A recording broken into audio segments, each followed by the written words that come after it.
Good morning, everyone. Unless you're in the Eastern time zone, then good day. It's 12 noon here in Pennsylvania. I'm Dr. Mohl, for those of you who have not met me before, and this is Q&A for Unit 3, which is Sensation and Perception.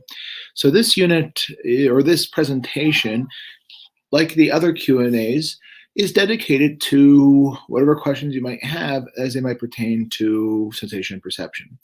So I have up already the ask or the prompt that says ask your questions here. You can ask in the chat too, although I think it's a little bit better in terms of my organization or for organization of this presentation that it be shown on or done on this presentation thing or this question and answers box, but that's up to you.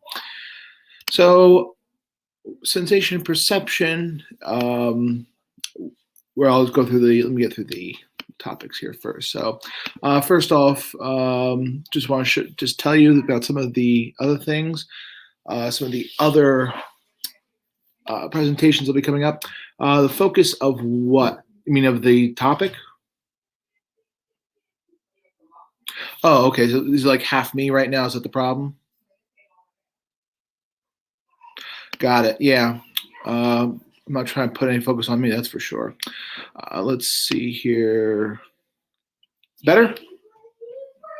No problem. If it were up to me, I wouldn't even be on this screen, but okay. Here I am. So Unit 2, for those of you who have the cram pass, the Unit 2 bio cram will be this evening at 8 p.m. I'll be hosting that. There will be tomorrow, 5:30 p.m., some trivia questions to help you prepare for Units 3 and 4. 3 is Sensation and Perception, which we were talking about today, and 4 is the Learning Unit, which is classical conditioning, opera conditioning, things like that. And then we'll have a Q&A same day next week, but that will be at 3 p.m. And it's shifting from 12 p.m. to 3 p.m. because the focus, or I should say that my school requires me to be available from until I think like 2:30 p.m. So I wouldn't be able to do a Q&A during that time, noon. So noon Eastern will be 3 Eastern instead. So there will be a change for the remaining Q&As for the rest of this exam season. So that is some of the things coming up. And as always, the social media. Our Twitter, Instagram, and YouTube, at ThinkFiveable, please follow. So this topic, or I should say the practice for today, or the plan for today, whatever questions you have, and again, it's Q&A, it's for you to ask, it's for you to pose your questions. Anything about sensation, perception, the eye, the ear, the different types of senses, the top down versus bottom up, whatever it is you want to know about, this is your time to ask, and I'll be happy to address any questions that you might have and go from there. And then there will be a practice item if there's time permitting. So those are the plans. That's the plan for today. So, all right. So we have a question. It appears to be mere exposure effect is actually mere exposure effect is actually in unit, I guess that's unit 9, which is social psychology. That won't actually appear on the AP exam. Mere exposure effect essentially is the more we see something, the more we tend to like it. Actually, I mean, technically, I suppose that could appear in the motivation emotion unit too, but mere exposure effect simply means the more I see it, the more I'm exposed to it, the more I am around it, the more I start to like it. That's what the mere exposure effect is there. It's a sensation. It's not sensation and perception. It could be motivation, emotion. It's usually in social. So that's mere exposure effect. Okay. So no problem. Another, and it could appear in the AP exam as a motivation, emotion. I'd have to see where that appears on the curriculum. So other sensation and perception questions. Okay, so two-part question here. It's two different questions, I should say.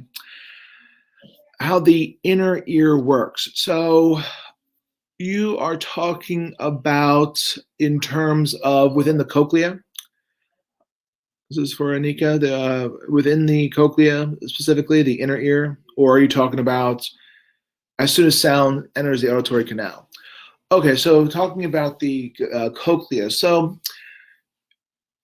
their middle ear is the ossicles, which is the tiny bony structure within the ear.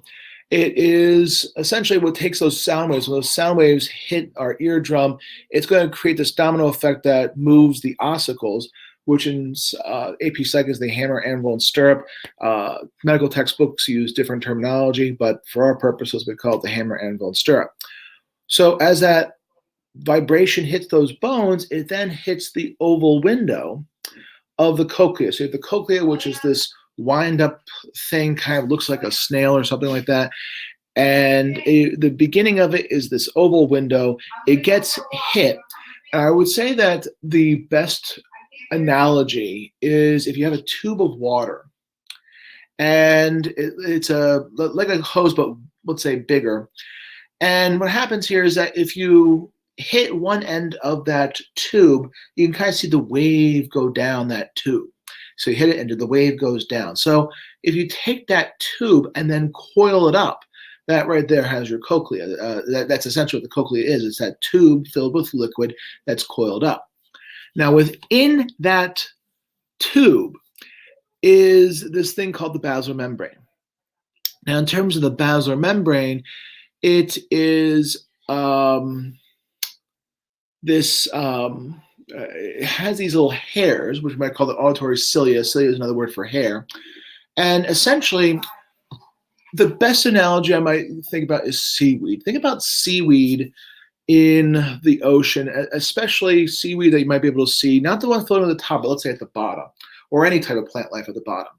And think about how the waves move, the water moves, the current moves, and it moves the seaweed. The hairs, in a way, are sort of like that in the basilar membrane. As that tube is hit and the wave goes down, it moves those hairs in the same way it might move plant life at the bottom of a shallow ocean, let's say. So as those hairs are moved, that is essentially what stimulates. That's where the transduction occurs. Transduction is the fancy way of taking energy forces, sound waves, light waves, and turning it into a neural impulse. That's what transduction is. So as those hairs move, that creates the neural impulse that eventually goes to the auditory nerve and eventually goes to the brain. So to use an analogy, the cilia on the basilar membrane are like the rods and the cones on the retina of the eye. So whereas the rods and the cones, the retina of the eye correspond to light vision, here you're talking about sound waves, the hair waves on the basilar membrane, creating the experience of sound. So that's essentially the mechanisms to that. And if you want to follow up on that in terms of the inner ear, please do ask. In terms of pain, so there are some textbooks go into some details and more than others. To what degree the AP exam will cover this, I do not know for sure. But let's assume, I'll give the detail I teach my students. So you have, first off, pain is, I don't want to say it's relative, that's not what I mean, but it's very easily affected by both physical manifestations. Obviously, if a stimulus, let's say, cuts us, that creates pain. There's also an emotional component to pain, where if you think about a person who has chronic pain, it affects their mood. And the mood, we now know, can also, and then the anxiety they might feel perhaps, can affect the pain in turn. So people who specialize in pain management are going to look at both physical and emotional aspects of pain. Well, for our purposes, what I tell students is that there are two types of pain messages that are sent, A fibers and C fibers. So A fibers are essentially what are referred to as the fast pain. A fibers are highly myelinated because they're neurons. They have the myelin sheath, which makes the transmission go down the axon much more quickly. And so A fibers correspond to that very fast pain. C fibers, on the other hand, correspond to slow pain. They're not very myelinated. It's a very slow process. Now, we might say, well, pain is pain. I mean, how can one be fast and be slow? I would essentially say this. Think about if you step on a tack barefoot, that sharp pain, that essentially tells you, before your brain really even registers exactly what's going on, your body's already reacting to it. Your foot's jerking back, or you start reaching down to your foot. That would be A fiber, of course, A fiber communication, that pain going directly to the brain.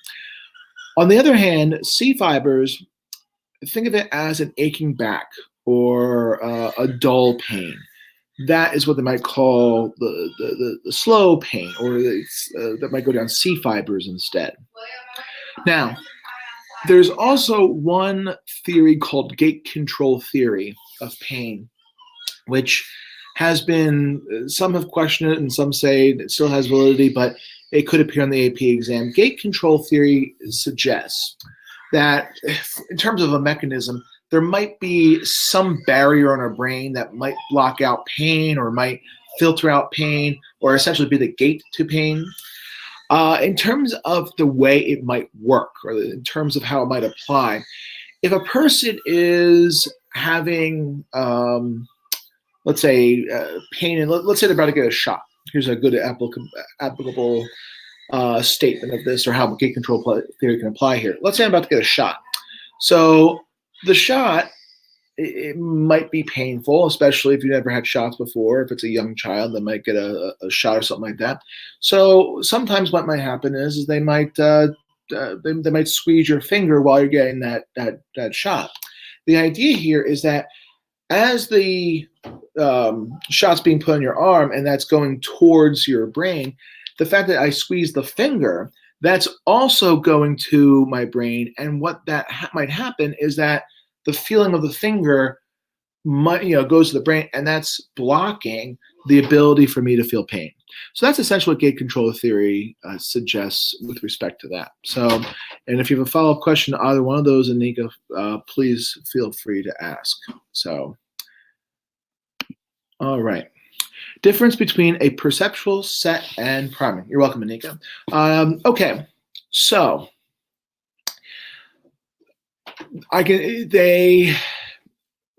priming, well, let's do it this way. Perceptual set refers to a readiness to perceive a stimulus in a particular way. Now, let's say I have, let's say I play a sound and it's very vague. You can't quite hear it. Like you can't quite make, like you can hear it, but it sounds very mumbled and it's not exceptionally clear. And then I'd say to you, oh, what they're actually saying is 7 years ago, from the Gettysburg Address. So, okay, now you hear it again, and now it's much clearer 7 years ago. What's going on? Well, it's because you are perceiving it in a particular way, because it's based upon, and some might say, well, some might call it priming too. But what's happening here is that the perceptual set is essentially seeing things, or perceiving things, I should say, in a way based upon one's experiences, based upon what one knows, based upon one's cognition. Now, priming is considered to be more of an implicit process.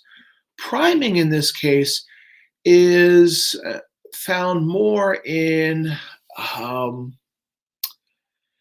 technically it's taught in different units as far as I can recall, but for our purposes, it's more of how our cognition is. I'd say priming is more of a cognitive thing. In other words, in terms of a readiness to think in a certain way. So there's that classic demonstration where, okay, everyone say silk repeatedly over, silk, silk, silk, silk, silk, silk, silk, silk. What does a cow drink? And people might start saying milk when the answer might be water. Baby calves might drink milk from their mothers, but The point being is that the incorrect answer is milk, the correct answer is water. But because we're saying silk, that silk sounds in our brain so much that when answering a question, what does a cow drink? Oh, milk. The priming effect in this case kind of affects more of our cognition, our readiness to think, whereas the perceptual set is our readiness to perceive, I don't want to parrot the term, but to see or hear something, let's say, based upon cognition. So I would say that's the general difference between the two. Perceptual set is perceiving, hearing, smelling, tasting thing based upon certain expectations or based upon what we know, and the priming effect is readiness to think in a certain way based upon experiences or something like that. So I hope that answers the question. Tammy, if you have a further question, please do ask to that. Okay, very good. So, all right. Can I explain signal detection theory? All right. So, signal detection theory, and it's been a while since I've taught, so I'm just going back to, okay. So first off, signal detection theory, the idea behind signal detection theory is that it doesn't just refer to, it just doesn't refer to sensing. In other words, to perceive it, it's not just sensation. There's also expectations that play a role. There's also other factors that can affect whether or not we, to use the term, detect the signal. Do we actually see it, hear it, smell it, taste it? So to give you, and then they give these terms, hit, miss, false alarm, miss, and so forth. So first off, how do we test it? So I'm going to play a signal, and I want you to let me know if you actually can hear it. Let's say it's a sound test. Actually, in your schools, perhaps you every so often, every couple of years, you get called down to the nurse's office and have to do a sound test or a hearing test. Which did you hear it? Raise your hand if you hear it. Our state, it's required for at various grades. So, okay, I'm going to play the tone. You let me know if you hear it. So let's say I play the tone. Tone is played, and I say, yeah, I heard the tone. Okay, signal present. I said it was present. That's a hit. So, okay, then let's say I play the tone. I say, nope, I didn't hear it. That was a miss. I missed the signal. So let's say that I'm hearing it, or I'm listening in, and I'm supposed to hear a tone. Let's say no tone was played, and I say, oh, I heard the tone. False alarm. And finally, let's say there is no tone played, and I say, nope, didn't hear a tone.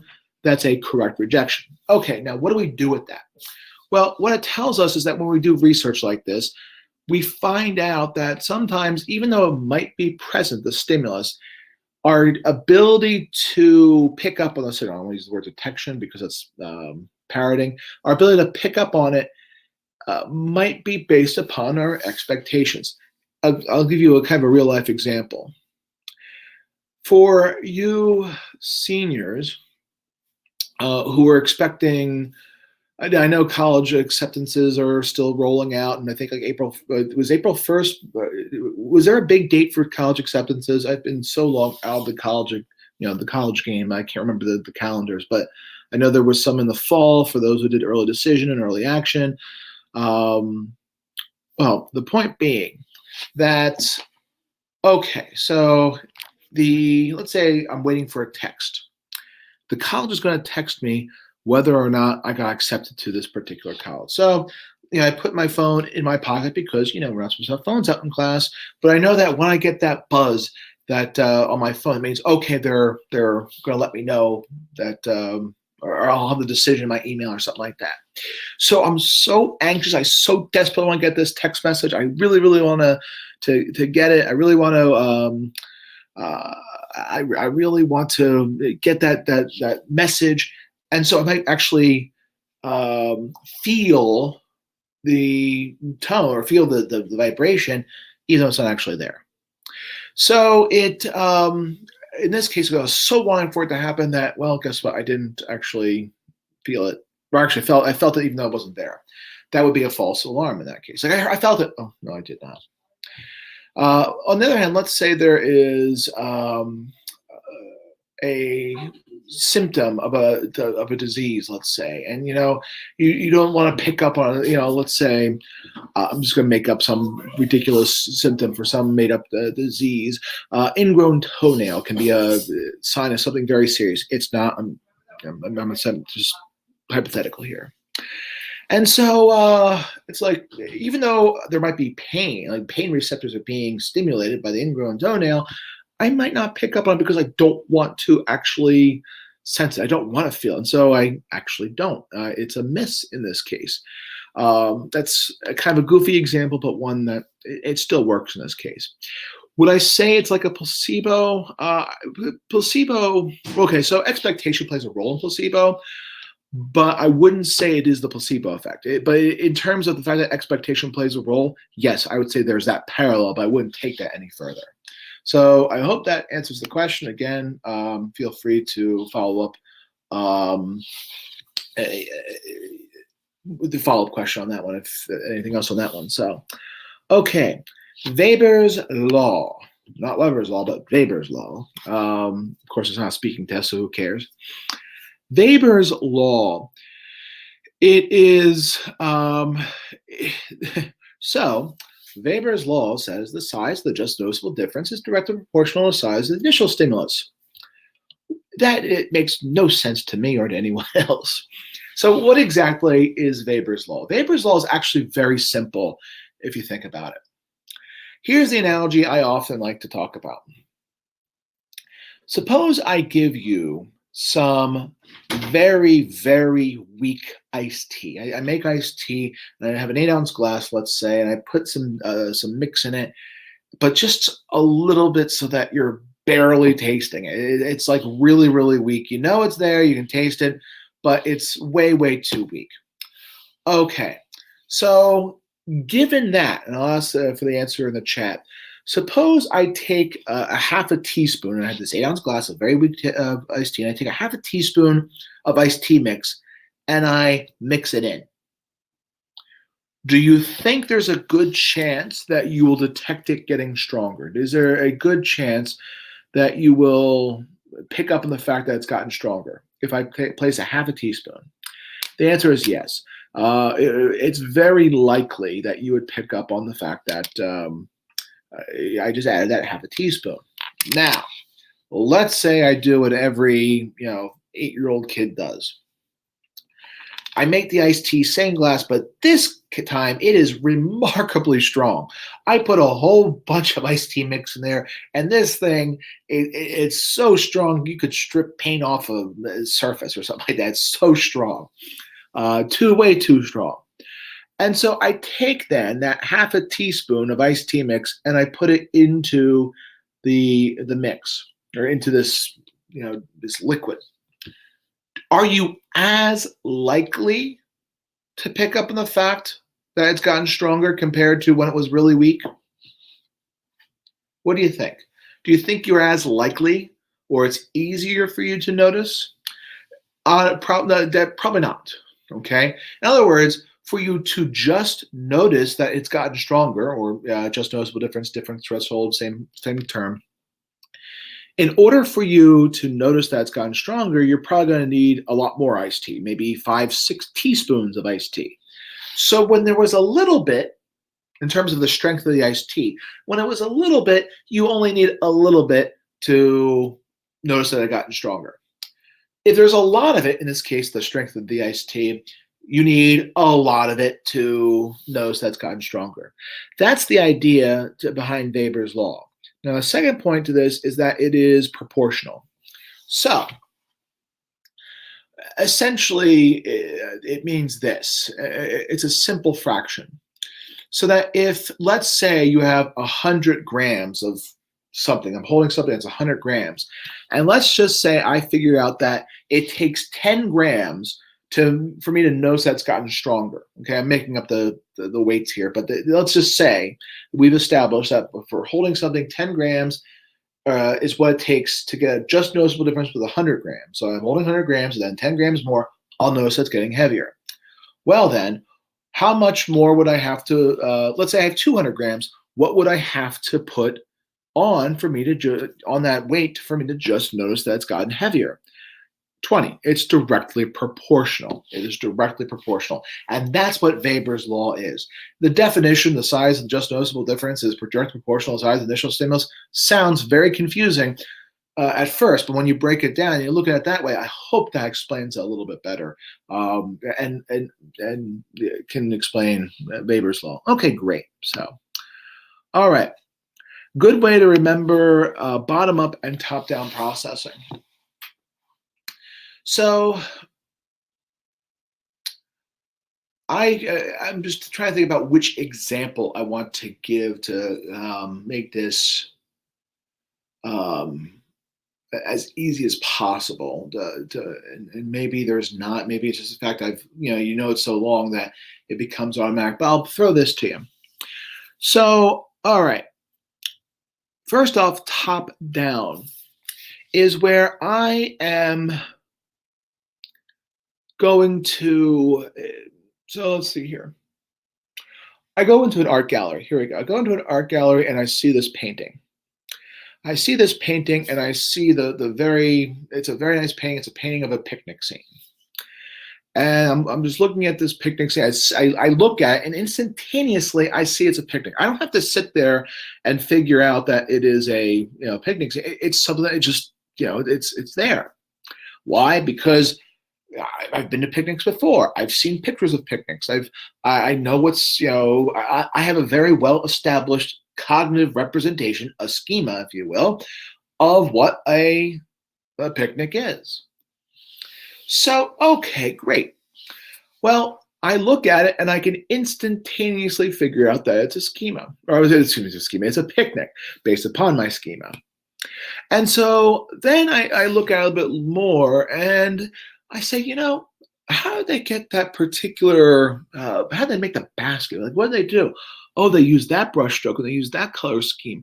Oh, wow, if you look at this color, you would never think that put together would make this. See, what I'm doing here is that I start with the whole picture, literally. It was a picnic, but then I start looking at the individual elements. I start looking at the individual things to notice. Oh my gosh, there's lots of interesting brush strokes. There's lots of different color schemes. It was a very interesting way they went into figuring out how to make this painting. See, what I did was I started off with, I looked at the whole picture, and then I looked at the details. And the way I do is the whole picture, and then going down to the nitty-gritty details and working my way down. That's how I think about top down. Top down is a cognitive process where it's based upon cognition, it's based upon experience, where I see this, and then I look at the minor details. Then I look at the parts that make it up. That makes it, for me, that's what makes top down top down.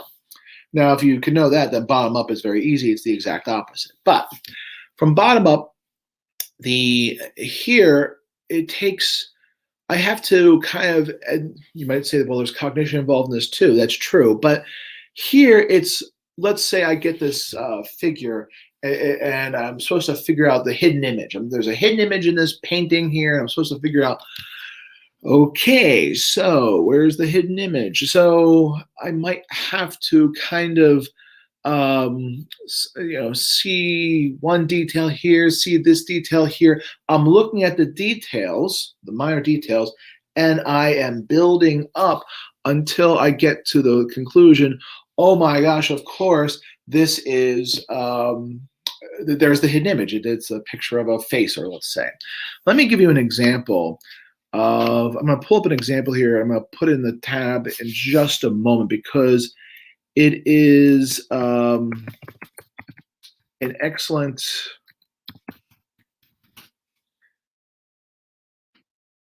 let's see here. Here it is. All right.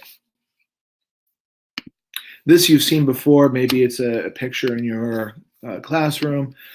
Just give me a moment while I get this set up. Hopefully it sets up. So in the meantime, if you have any additional questions, there's another question pending, so I want to make sure I get to it. But because like this, I use this all the time, and it seems to work okay.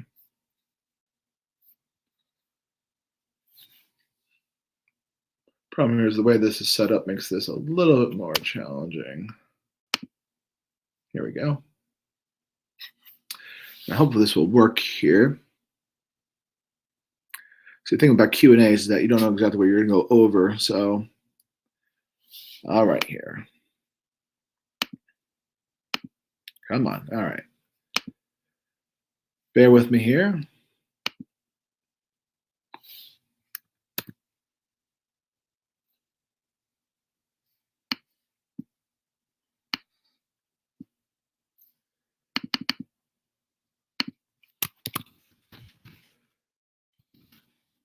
There we go. All right. Now, hopefully this will work. And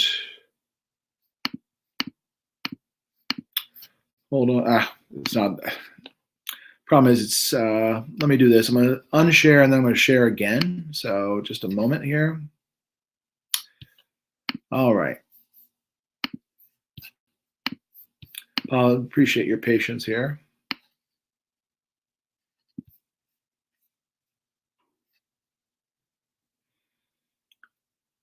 And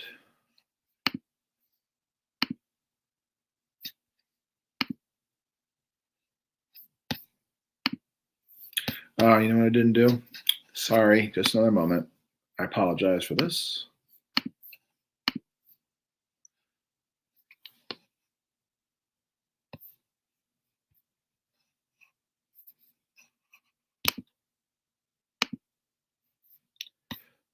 All right. Almost there. I hope this is worth it.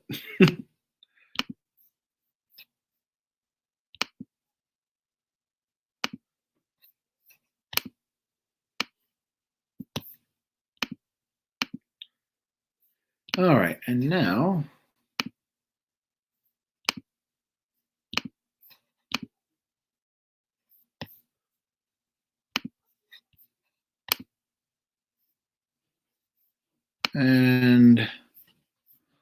okay.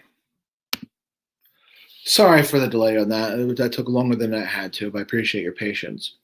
So this is the famous two-way figure here. Do you see an old woman or a young woman? And like I said, this is a classic.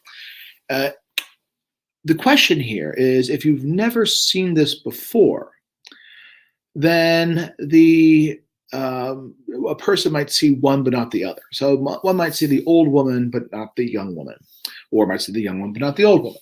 Let's say they see the old woman.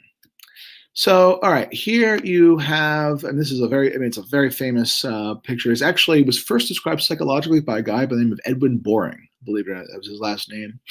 So I said, well, what do you see? Oh, I see the old woman. Right there, that's your top down. Right there, that's top down, because that's what you automatically see. No problems whatsoever. What do you mean that's the old? Well, there's her chin, there's her mouth, and there's her nose and everything else. That's top down. Okay, that's what you see. If I could, let's say I show this to you for the first time. I say, let me show you a picture of my grandmother, and I show you this top down, because again, there is a cognitive process involved. Now, let's say you can't see the young woman. Let's say the young woman you can't see. I say, well, you know what? Let me point out to you. Well, what was the old woman's chin? This is actually a neckline here. This is a necklace. This is her chin right here. This is her nose right here. This is an ear. And what you're doing here is that you're taking essentially feature detectors. That's why it's sometimes called feature detection theory. You're looking at the different elements, the different parts, and coming to the conclusion, oh, now I see it. Now this is I see the young woman. Oh, there it is. Of course, obviously.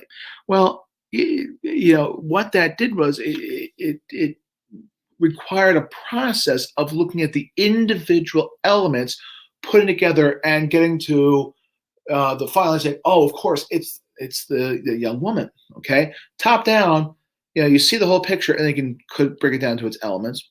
Bottom up, you kind of have to look at the individual elements and put it together, see this is what it is.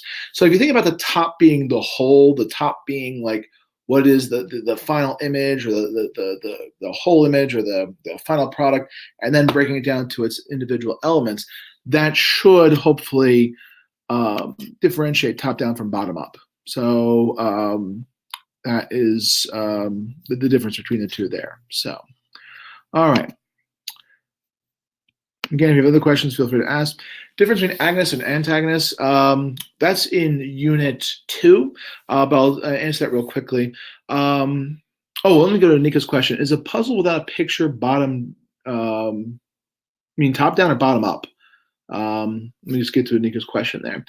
Doing a puzzle without a picture, do you mean bottom up or top down?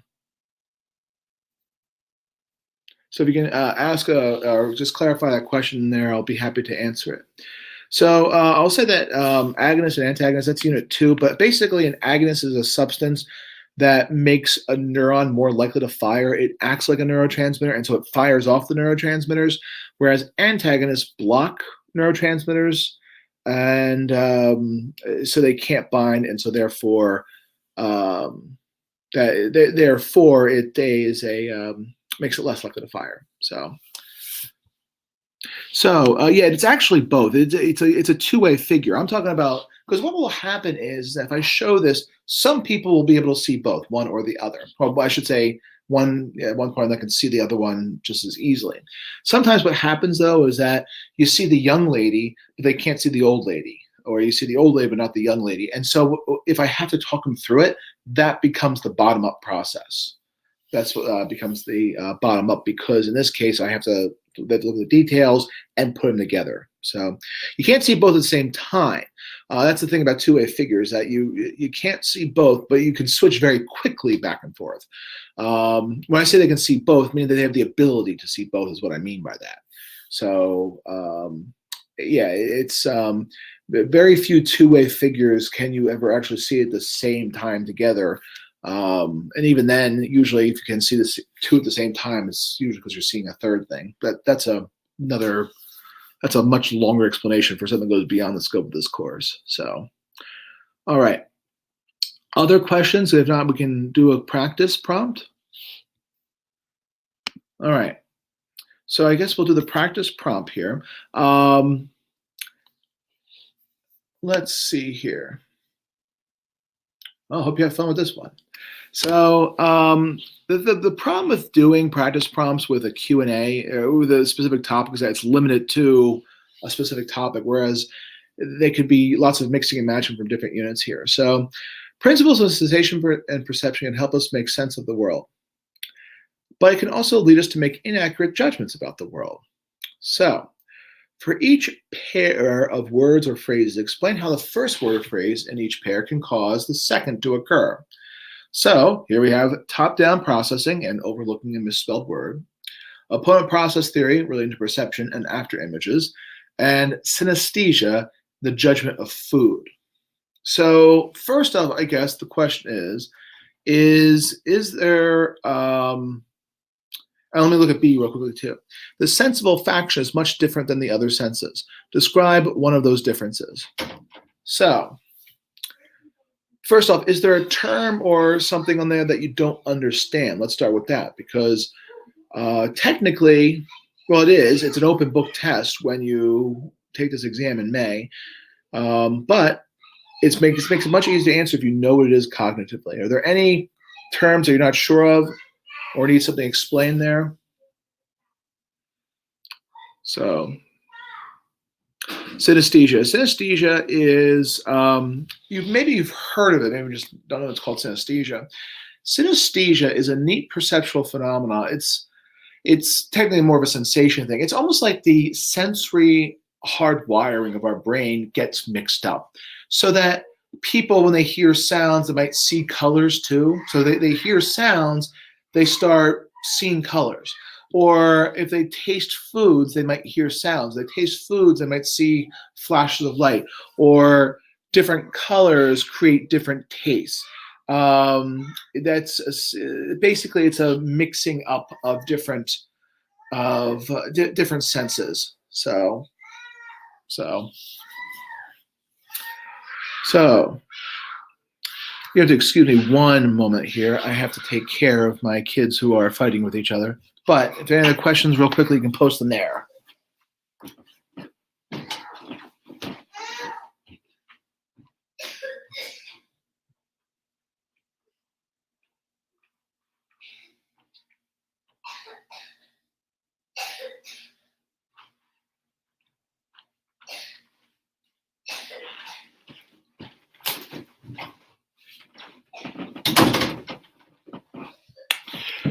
Sorry about that.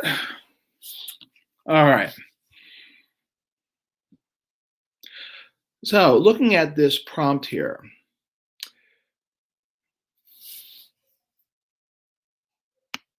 Okay, Jamie says, the top down, a person may read a sentence, and because they're looking at the big idea, they don't notice the individual words that make up the sentence and thus overlooks a misspelled word. I would say that's an excellent response that will probably score the point. Again, this is a prompt here. So yeah, the fact is that, so I'm going to type this in the chat. If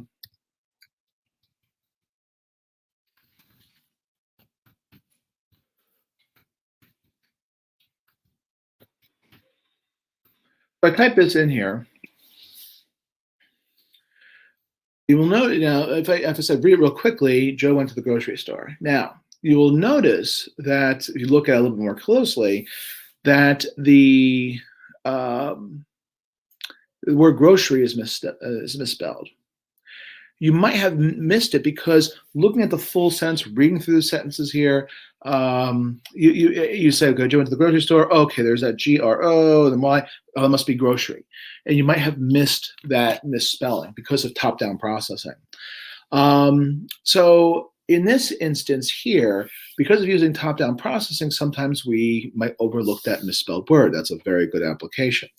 So what part A is asking is, and they've done things like this in the past, you have two pairs of things. How could A, I don't say A and B, but how could the first part affect the second part? So how could top-down processing affect or cause overlooking a misspelled word? How could opponent process theory of perception affect after images? And how could synesthesia affect the judgment of the taste of food? So opponent process theory of perception is,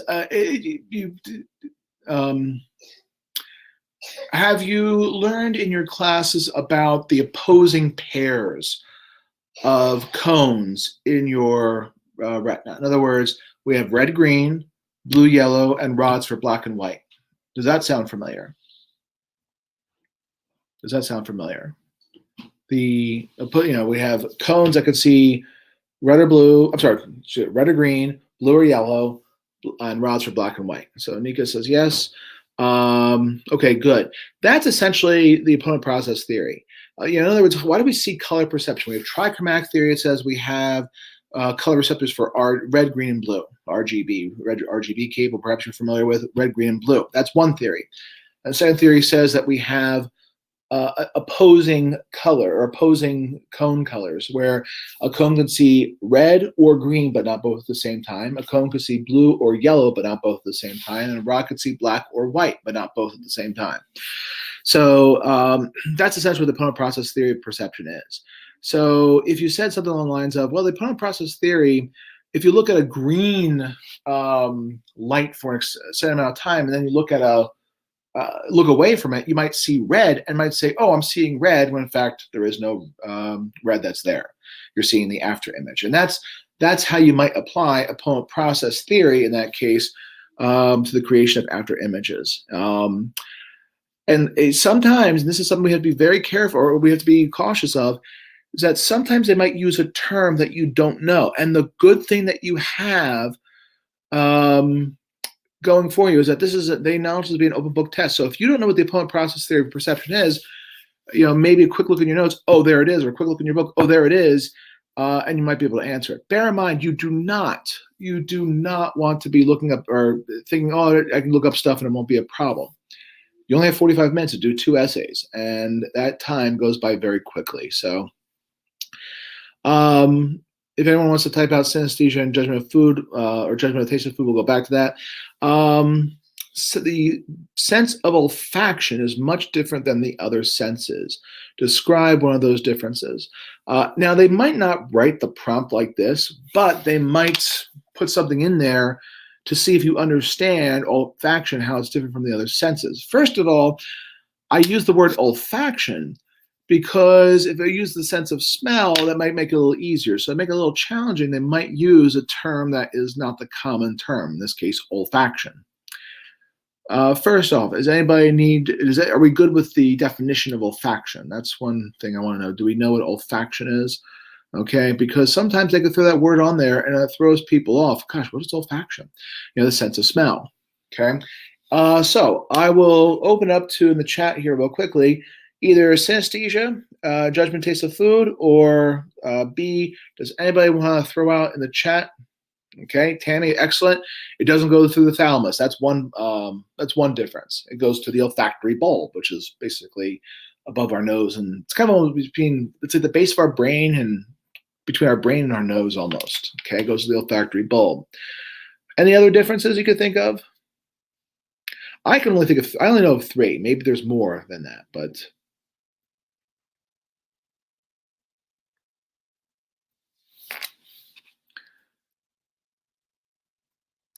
so another difference is that it's not cross-lateralized. Another difference is that whereas, for example, left visual field goes to the right hemisphere and right visual field goes to the left hemisphere, right hand goes to left hemisphere and so forth, the olfaction doesn't work like that. It's not like left nostril, right brain. It doesn't work like that because it doesn't cross-lateralize, in part because it doesn't go through the thalamus. The third big difference is that they really haven't categorized smells. What do I mean by that? You can categorize light waves. We know that there are perhaps receptors for red and green and blue and yellow. That there are different pitches. We know that there are different types of taste. Remember, sweet, sour, salty, bitter, and umami being the 5. But and in pain, we have pressure on our skin. We have pressure, hot, cold, and pain receptors. But for olfaction, we haven't categorized. We don't know if there's like 5 different types of smells or 50 types of smells or 100. It could be thousands. We just don't really know. So that would be the third difference, I would say, in terms of the sense of olfaction. Synesthesia and the judgment of food. Now you might say, okay, I know what synesthesia is, but what are they asking for this? In a prompt like this, they might ask you to become very creative.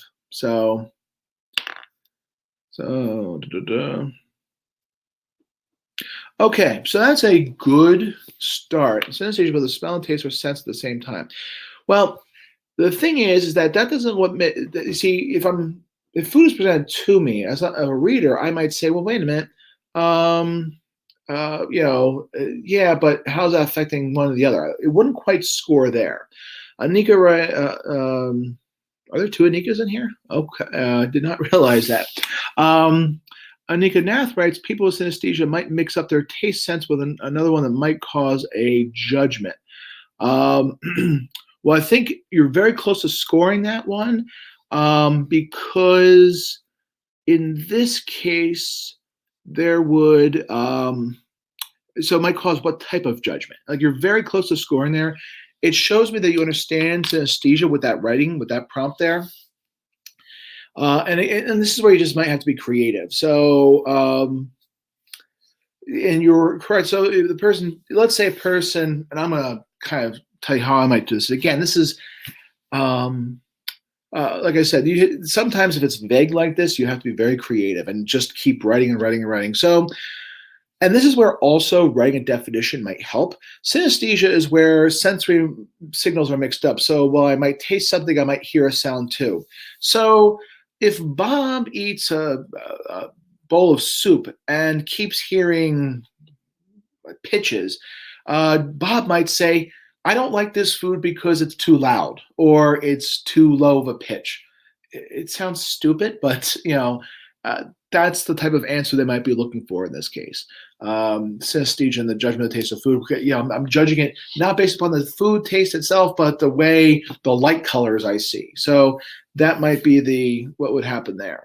So again, when you take this exam, when they and you take it and when they score it, they would examples. There's there's very little that you could put on there that would lose you the point. The only thing that you could write that would lose you the point, other than just not having the answer, is contradictory information. So you could just, if it doesn't give a scenario, you could give an example, so, of some kind. Let's say top-down processing and overlooking a misspelled word. Joey was looking over his essay and knew the essay so well that he could read the words, and because he could recognize the words, but he could not pick up on the small details of the misspelled word or something like that. So yeah, an example would definitely help in an FRQ like this, certainly. It doesn't have to be an elaborate example. It doesn't have to be a background. It doesn't have to have a background to it. It doesn't have to have a compelling plot. Just some type of example would be fine. So, okay. All right. So that is the practice FRQ I had. And there are practice FRQs on Fiveable on the website. There are, I think, maybe perhaps one of you has submitted a response to some that have been there so far. I do plan on going and giving feedback to those, because the FRQs, that's the whole exam. So I will give feedback. I will. Did I make them? Yes, I did. I made this one here. Unless you're seeing something directly from College Board, everything that your teacher ever gives you has been made up by them. The only FRQs we have are the ones in the AP classroom, which we can't use because it's their property. You can only use them in the classroom. But we do base them off of other FRQs. So like the writing here would be a little bit different. Those FRQs, when they make them, they are written, rewritten, edited, looked at, probably a committee of several people looking at it said. Yeah, when they talk about concept application, this is something like what they might see here. But again, it wouldn't be just one unit. It wouldn't just be the sensation and perception unit. They could have something from motivation and emotion, and then the learning unit, and then biopsych, and then some other unit. This is something closer to the concept application here. So, and in some years they have used, pair one to the other. The other one is research method, which is unit 1. It's, like I said, every teacher's guessing, but my guess is that we are going to be given a study, and they're going to ask questions about what was the hypothesis, or what's an ethical issue about this, or what is the conclusion they could make. Something along those lines. That's what we think. So, but we could be wrong, but we're all left to guess.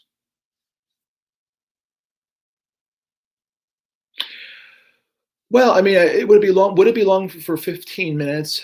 I mean, I've said this in the past. I'm not recommending that you do this. FRQs, each point on an FRQ, you could conceivably answer with one sentence. If you really knew what you were talking about, you could answer with one sentence. But I wouldn't recommend that. They gave you up to 15 minutes to do it. So, I mean, maybe you can do it in 5 minutes, you're fine. But you know what? They give everyone 15 minutes because they want to make it standardized. So that's what they do. There could be multiple points to it. It could be 5, 6, 7, 8 points, and yeah, you would need 15 minutes. If there's 5 points to it, that's 3 minutes a point. So that's on average. So that's not as long as you think. A list of theories or key terms pertaining to this unit. Here, no, but okay, so I would say that the College Board, like if you're looking for just a list of terms, maybe not a single list, but stuff that is in different places, the College Board course curriculum which is what every teacher has been more or less basing their year on. They've been a little vague about this. They say if it's in this, then that's all you need to know. But that's not quite true. But I'd say this is a good start. If you look at the curriculum, you have to scroll down a couple of pages, but you'll see that there. So, I would start. So, Tigist, I would start with that. Are there lists out there? Yes. The thing about lists is that it's just you get a list of terms, but then it becomes like a big Quizlet that you do, and then you kind of memorize these definitions, but you don't necessarily know them as well as perhaps you should. It's more of a case of you want to look at a list. Okay, what do I not quite know? Can I really explain this? Can I apply this? So, they have a rubric that's already made. So you have to understand, they will never judge on the quality of writing ever. That's not what this is about. This is not what they do. It's going to be, they look at it point by point. Did you put the information that we need to score the point? Yes, no. Did you put the information we need to score the point? Yes, no. Okay, that's what they do. I don't think they're deliberately trying to make a bell curve. I don't work for College Board, so I don't know what they're thinking, but I don't think they deliberately try to make a bell curve. It just so happens that when you have that many people take it, the distribution kind of looks normal. So, we're going to go over the rubric. Which rubric are you talking about? Are you talking about for this AP exam, like for the actual AP exam? Oh, you mean within the fiveable ones? Are you talking about there? So